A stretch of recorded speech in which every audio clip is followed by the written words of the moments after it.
Good afternoon, ladies and gentlemen. Thanks for being here, those of you who are here for your daily briefing. I don't have any announcements to make. I do have before me the week ahead, which I will make after I forget and you remind me. I'll deliver that at the end of the briefing. But with that, I will go to questions. Ken. Jay, why did the president decide to weigh in on the shooting death of Trayvon today? Ken, you know, the president has given us a number of interviews in the last several days. This has been a major news story, as you know, and so he was certainly prepared to answer a question if he were to get one. It is also true that some of you have asked me over the recent days whether or not the president was aware of the incident, what he thought about it, and I chose not to talk about private conversations, but as you could tell from the answer the president gave, obviously he is aware of it, was aware of it, and has thought about it. And he shared his thoughts on the case today with you.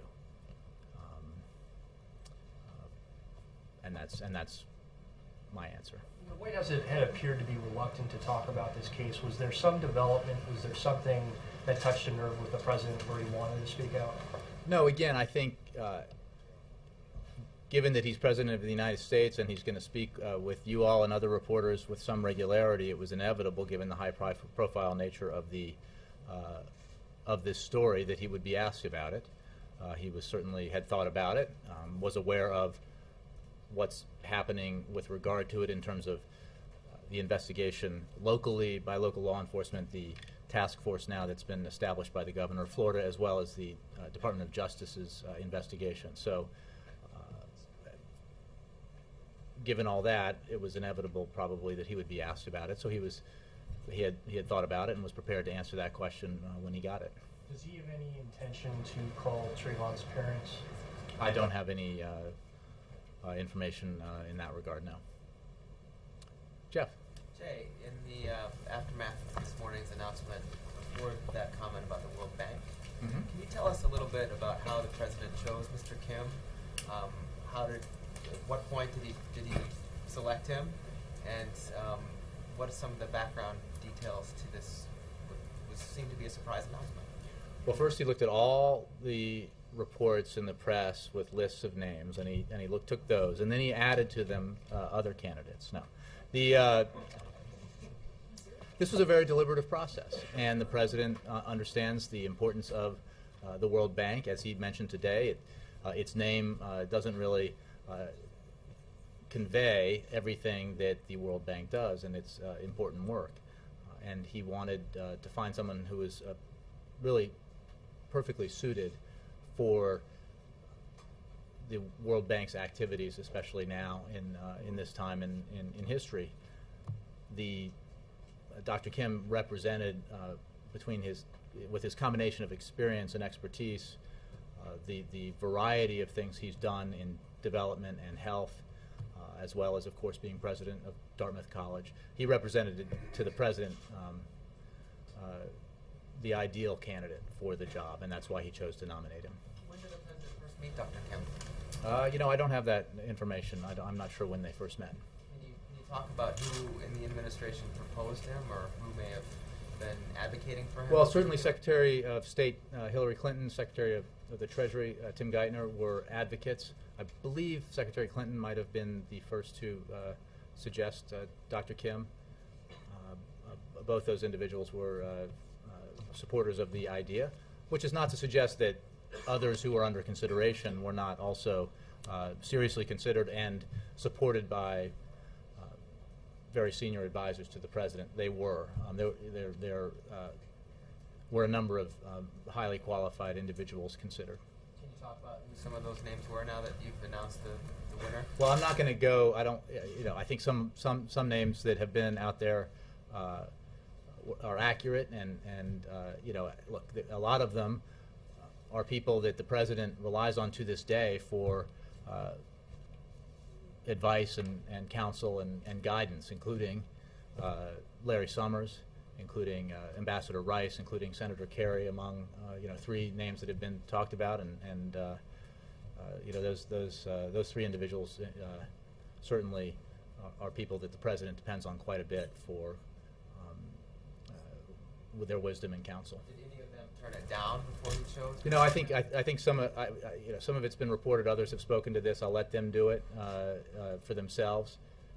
I just wanted to make a point that while the president feels very strongly that Dr. Kim's combination of experience and expertise and vision make him the ideal candidate, there were a number of very qualified candidates that were people who were considered by the president, and some of whom weren't interested, some of whom all of whom the president relies on very strongly for advice and will continue to rely on. What was Dr. Kim's first choice?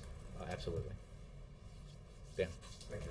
Earlier in the week, when you were asked to comment on the Trayvon Martin case, either from you or something the president may have said, you said, quote, "We're not going to wade into a local law enforcement matter." What changed between then and now that caused the president to want to answer this question? Well, two things. One, the president, as I just mentioned, was inevitably going to be asked this, given its prominence and the fact that he has interviews with reporters.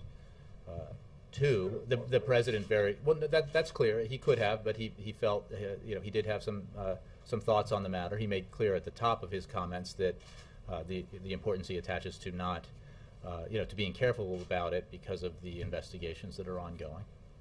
But he clearly had some thoughts about it and as a parent and expressed those to you today. So. I mean, I think I'm not going to elaborate on what the president said because I think he spoke pretty eloquently about it. One other question on healthcare reform law. Today, you have no doubt seen all of the attacks that have been brought on this Whitehouse, this administration, on the 2-year anniversary.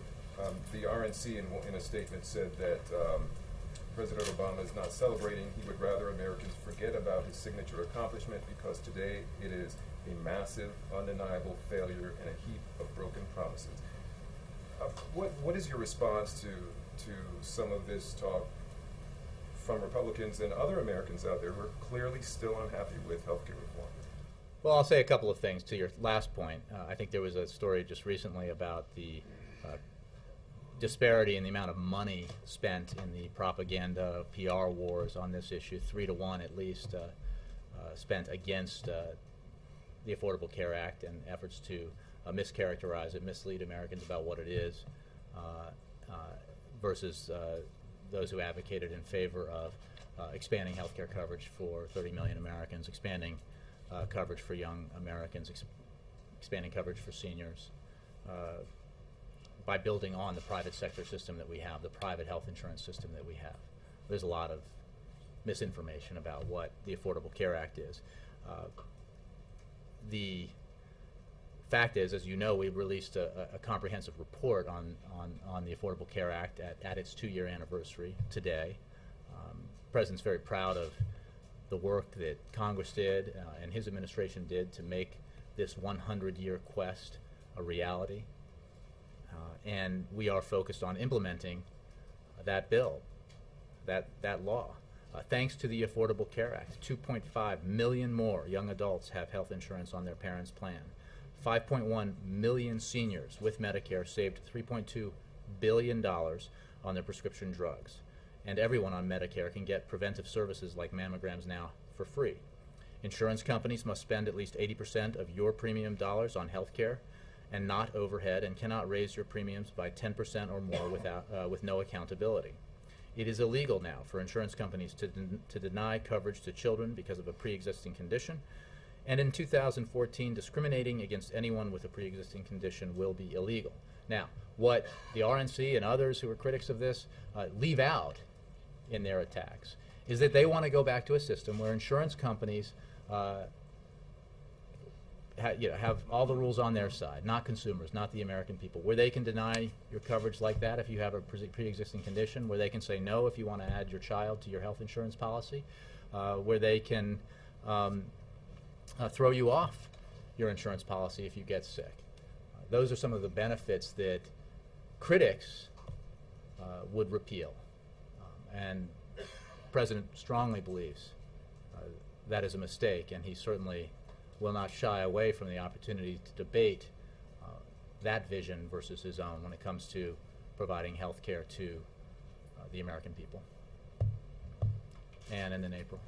Thank you, Jay. The president, with his constitutional law background, does he have an interest in looking at what the Solicitor General is going to argue on Monday? Does he ask to see any of the briefs on the Supreme Court arguments expected next week? Honestly, and I don't know if he has reviewed the briefs. I know that he has great confidence in the Solicitor General and great confidence in the argument that will be made that, as we have said repeatedly, that the provision under review by the court is definitely constitutional. Has he been part of any kind of review about the administration's position, the government's position? I mean, I know that he's been briefed on it, and he has had discussions about it, but nothing too substantive that I'm aware of. Now, the Florida shooting, the president mentioned that the country should do some soul searching, not just on the law, but the context of how it happened. Does he think this is another one of those teachable moments? You know, I'm not going to elaborate on what the president said. I think he spoke about it, and you know, I'll leave it at what he said. The fact is, as many have said today and previously, the president believes this is a tragedy. And as a parent, he can feel that, as you and other folks who are parents can understand even more keenly what the kind of grief that the Martins are suffering right now. And I think that's an observation that is broadly and widely shared. Beyond that, I'll let the president's word stand, and we'll certainly let the investigations proceed. Yes, April. Okay. And then Mark. Back on the trayvon Martin issue. You said the president believes this is a major news story. As a major news story, what has the president... I don't think it... Yeah, okay. Sorry, go ahead. What has the president gotten? Has he listened to the tapes? And what kind of... And just on the TikTok issue, what kind of information is he being updated by Justice? Because I understand that Justice had a whole day, early part of this week, they were trying to figure out how to handle the situation and sending people there to help lessen tensions and things of that nature. How has the president been involved leading up to today in this? As far as how he gets his news, I think I've said on a number of occasions, he largely reads the news, and I'm sure. Not that I'm aware of, but of course I'm with him a lot, but not all the time. In my presence, he did not, but I think he mostly reads about stories like this, and I think it's not a question of believing if this is a big news story. If you watch the news or read the newspaper, I think it is definitively a big story, and that's why we certainly expected that he would be asked about it at some point. On the other matter, I'm not that I'm aware of. I think he gets regular briefings from his senior advisors and updates on things, but there has not been, to my knowledge, any focused conversation or meeting involving the president on this issue. Right. And also, you said that you had not heard that the president had reached out and called the Martin family as of yet. He has typically done things like that in the past with other situations. Do you expect that could be a possibility? I think that's what I was asked, whether he planned to, and I don't have any updates on phone calls he may or may not make in the future. And is he reaching out? Has he talked to Al Sharpton and been jealous about this situation, particularly as not that I'm aware the of. issue of racial profiling has been raised? Not that I'm aware of, April. Okay, on another subject, what do you think about this? The controversy about the Etch-a-Sketch, not the... I have one at home. My children have one. I didn't bring that in, no. I'm sorry. I was asked this, I think, yesterday or the day before on Air Force One, and you know, I and others, you know, watch with interest the developments in the Republican primary, but we're focused on the work we're doing here. The president's very focused on the work he's doing. I don't have much comment on that. So 8 months out from the general election, all he has to do, Mitt Romney has to do is shake and reset himself. Do you think that 8 months out, a major candidate should be resetting themselves? I appreciate the effort, but I will not. I really. I bought, how much it costs? About $5, yeah. Do you actually have one at home? You said you had one at home? I have 2 children. Yes, we have an Etch-a-Sketch. It's been a while. My kids are getting a little older. I have not brought it in. We got it.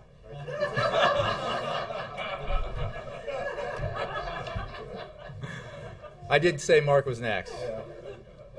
Jay, despite what you said about the second anniversary of the Affordable Care Act, it's still not clear to me why the president didn't choose this anniversary to do an event, make a statement. Yes, you've done a report, but it just seems unnatural. Do you see this as a political liability? No. Look, I would refer you to the campaign to talk about what the campaign is doing. As many of you have, and hopefully millions and millions of Americans have in my, or maybe millions and millions of Americans have. The campaign has put out a video which I think features, among other things, the significant accomplishment that the Affordable Care Act represents. We have put out the report today that includes a statement by the President on the anniversary of the Affordable Care Act. We are focused as an administration on implementing the Affordable Care Act so that all of its benefits will be in place for Americans receiving health insurance and health benefits. That is, I think, a pretty full plate of things that we are doing to, with regards to the Affordable Care Act, and specifically to make note of and mark the anniversary of the signing. But look, this was the important thing about the Affordable Care Act is what it does, and that's what the administration is focused on. And Secretary Sebelius, Secretary Solis, Valerie Jarrett, others have been involved in highlighting some of the important provisions of the Affordable Care Act this week, and will continue to be. And the President speaks frequently about the Affordable Care Act at events. So I made the point the other day that the anniversary is not something that the President is going to have an event around, but it is quite clearly a major accomplishment for him and for the administration, for the Congress, one that was the result of literally a century's worth of effort by leaders in Washington, and which has resulted in already the benefits that I enumerated in answer to a previous question. Is the administration making any preparations for the possibility that the Supreme Court will rule against the individual mandate at the end of the term?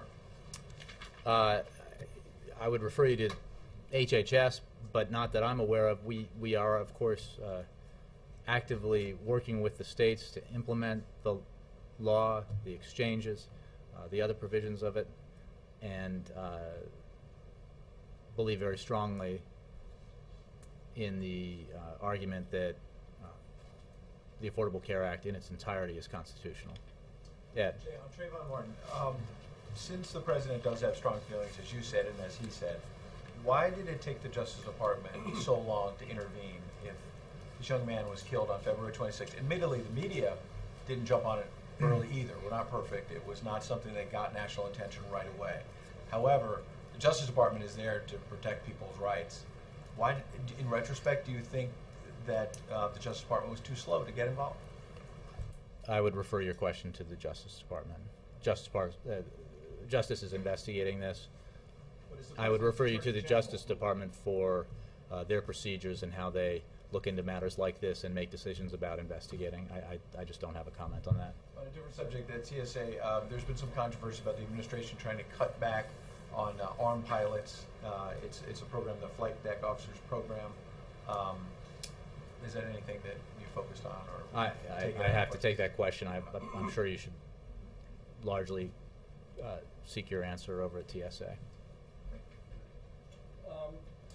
After the president's announcement for his nominee for the World Bank, there's been some blowback, even some harsh criticism from people in India and Brazil and other emerging economies.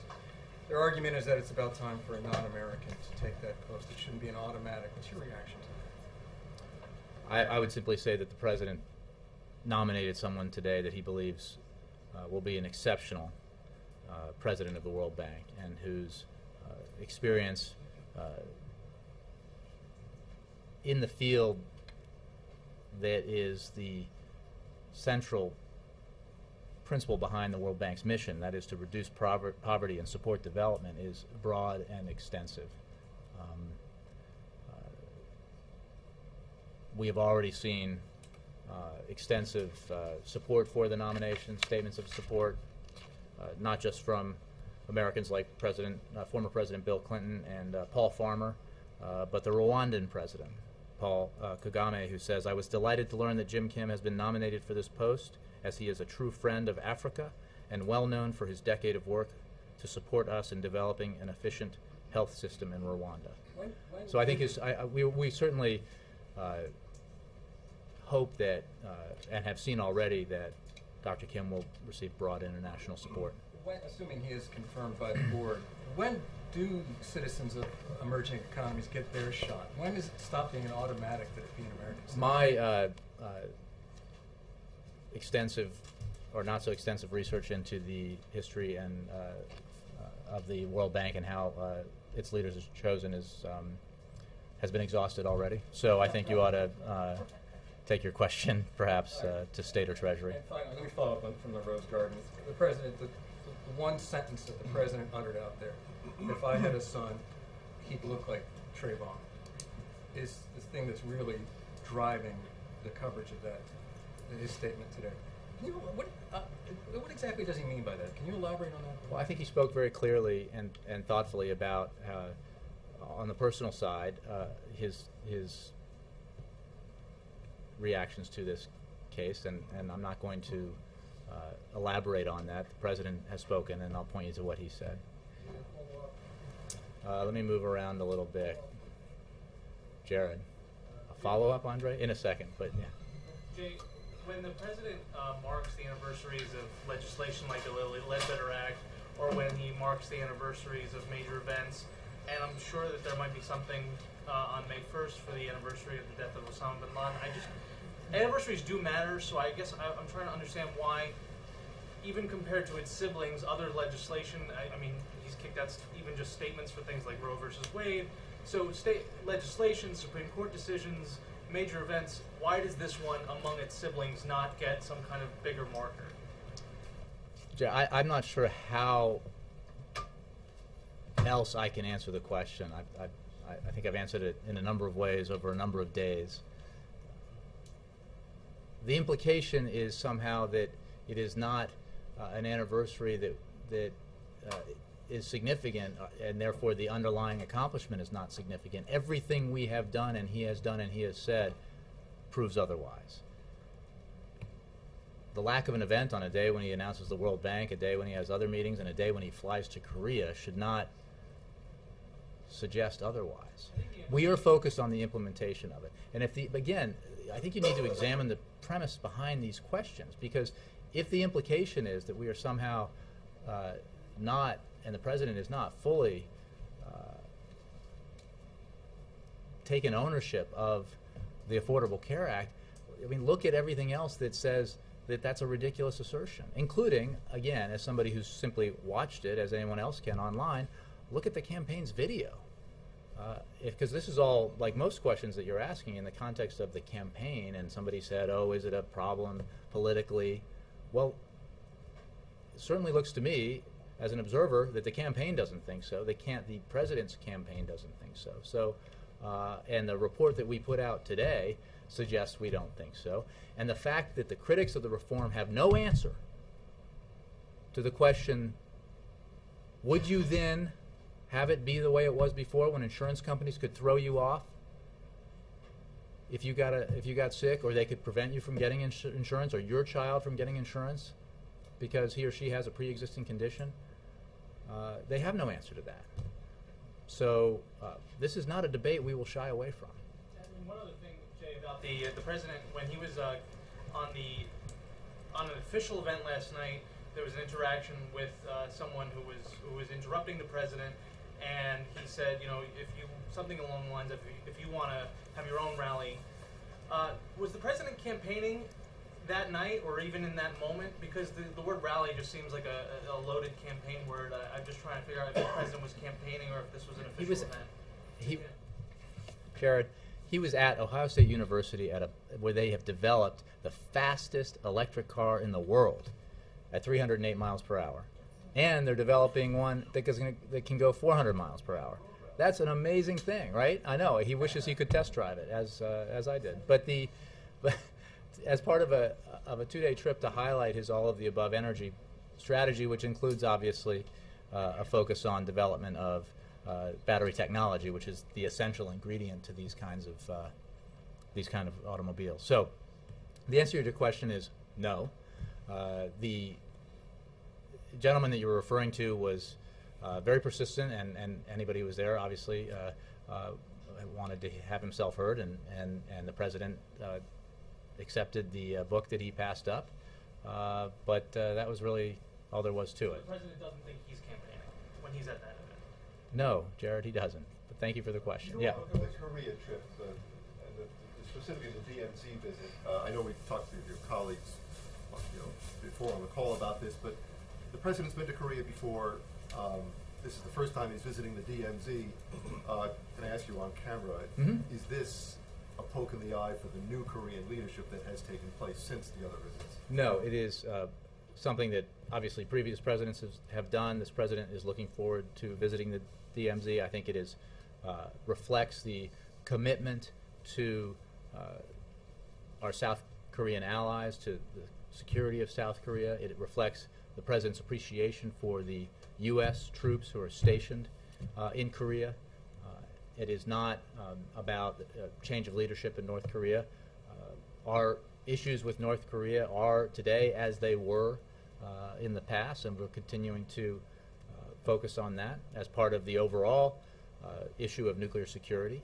The summit itself, which the president initiated with the summit he held here in Washington, reflects his extraordinary commitment to the issue of nuclear security globally, because there is really no greater threat to the security of the American people than the potential for terrorists to acquire nuclear weapons. And that is why he is focused both on the supply and the demand of this problem. The demand being terrorist groups, principally Al-Qaeda, that seek to harm Americans. He has focused very aggressively the fight against Al-Qaeda, as you know, and he is focused, and his entire administration is focused on working with the 50 nations who are a party of the summit on the issue of securing loose nuclear materials and preventing them from getting into the hands of terrorists. And is the deal with North Korea, in the president's view, now a dead letter because of the satellite launch that is scheduled? Sorry, the deal? Well, the separate. Let's rephrase that. Are these separate developments that are expected? The North Korean nuclear freeze, the shipment of food, however you care to characterize it, is the hope for breakthrough with North Korea a dead letter because of the satellite launch? Well, I think I made very clear, and others have, our view of the proposed launch and the violation it represents of North Korea's nuclear obligations, and the very dim view we take of that, and how the impact it might have on the food program. But I don't have any updates for you on that. Roger? I'm sorry? Just a quick follow-up on Tomar's Okay, and then question. Will he be addressing the satellite launch perhaps when he visits the DMZ, or how will he address it, or will he? Well, I think we'll have to see. I don't have any announcements that the president might make or statements that he might make that I'm going to make from here. Andre. And we do cover the trayvon case too, so I just have follow-ups on everything today, Andre. No, but my follow-up was on the World Bank, obviously. Does the president intend to lobby personally for his candidate, talk to his international counterparts, maybe in the coming trip or elsewhere? Well, he certainly may. He feels very strongly that Dr. Kim is an excellent nominee, an excellent candidate, the right person for this job at this time.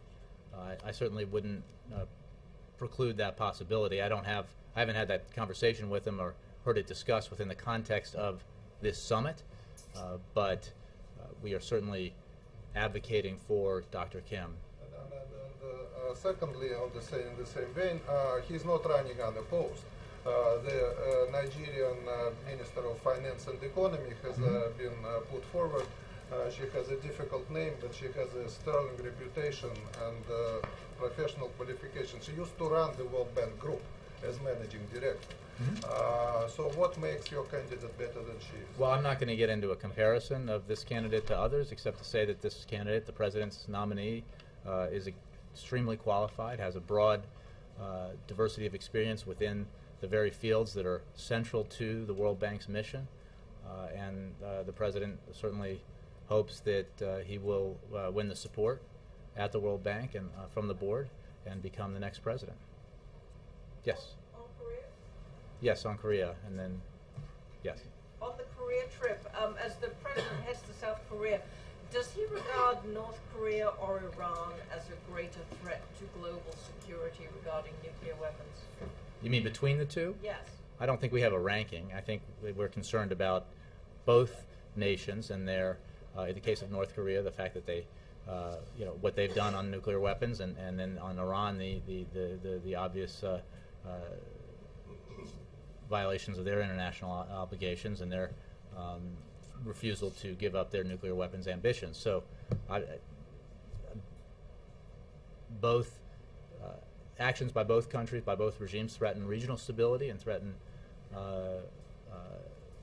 the nuclear security of the globe. So that is why this administration is so focused on preventing Iran from acquiring a nuclear weapon, and why it is focused on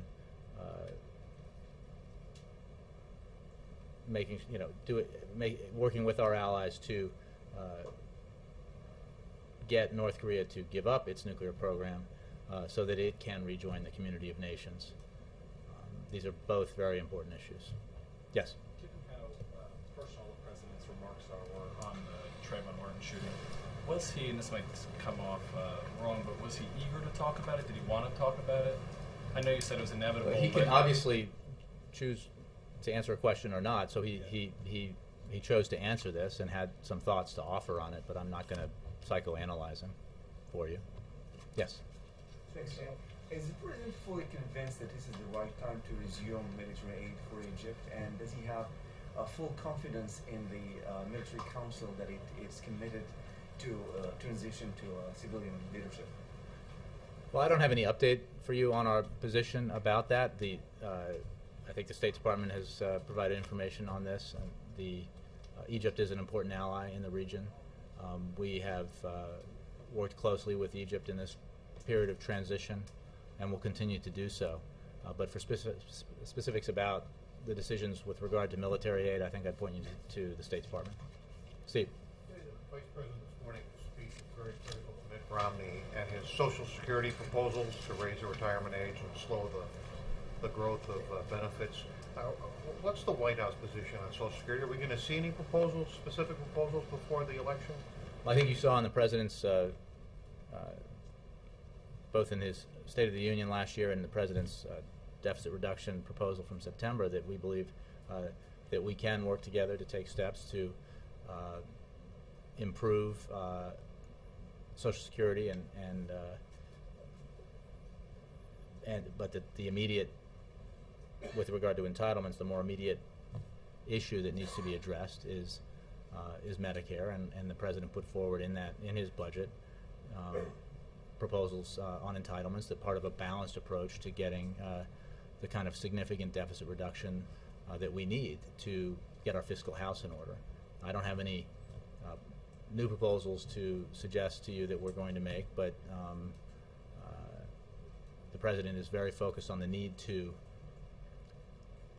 deal with our deficit and debt problems and do it in a way that does not unfairly burden certain segments of society, and that would include, obviously, seniors. One of the problems that we have with the Ryan Republican proposal, both iterations, which is clearly becoming the Republican proposal, I think the candidates for office have endorsed it, is that it is so unbalanced. It does not, the essential the key element of any plausible proposal to get our deficits and debt under control is that it have balance, so that it is not unfairly burdensome to any sector of American society. That has been recognized by not just Democrats, not just the president, but Republicans. Republican leaders on this issue have said it has to have balance. It has to include not just discretionary cuts, not just defense cuts, not just reforms of entitlement programs, but revenues.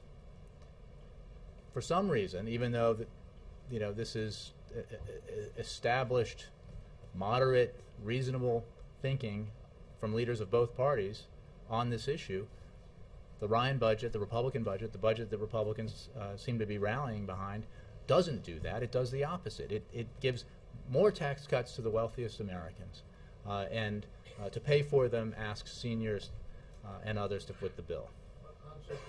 I don't have any updates for you on. Tax increase for Social Security. You're not talking about a balanced approach to that, are you? Are you saying that there's a tax Look, the president has a plan that he's put forward. I have no proposals beyond the president's plan to provide to you. The fact of the matter is, we can get a handle on our deficits and debt if we take the balanced approach that the president put forward, that the Simpson-Bowles Commission put forward, that the Rivlin-Domenici Commission put forward, that the Gang of Six put forward. The last three included Republicans. Only the president's supporter the proposal, and I mean, you guys can conclude on your own, perhaps, make an analysis of that, why Republicans don't support it. Because leading Republicans have supported balanced approaches to this problem. They should support a balanced approach when it comes to actually getting it done. Yes, in the back. Thank you.